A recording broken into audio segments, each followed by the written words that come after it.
And now, your Valley Storm Team forecast.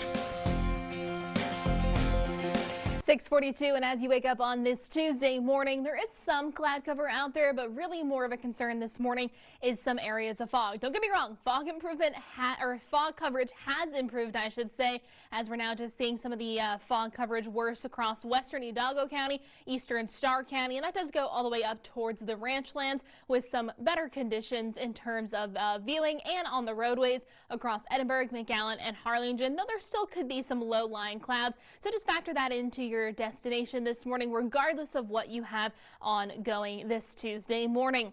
By the time we head into 9 o'clock, temperature-wise, will be around 75, 86 by 12, with high temperatures peaking on either side of 90 degrees. And just like yesterday, it's going to be pretty windy again today. Those winds sustained out of the southeast at 10 to 15 miles per hour. Gusts, though, here's a snapshot of 2 o'clock this afternoon.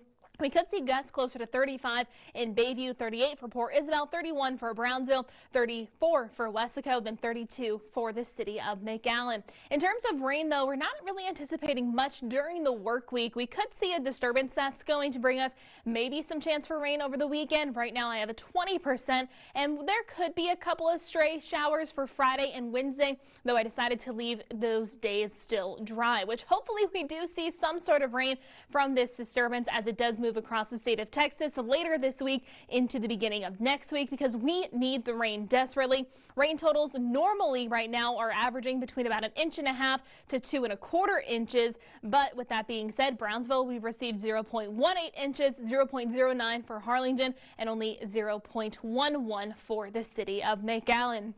Either way, it's going to be warm and windy for the rest of the work week, with morning temperatures on either side of 70 degrees, and it's going to stay breezy as well, with gusts between about 30 and 40 miles per hour.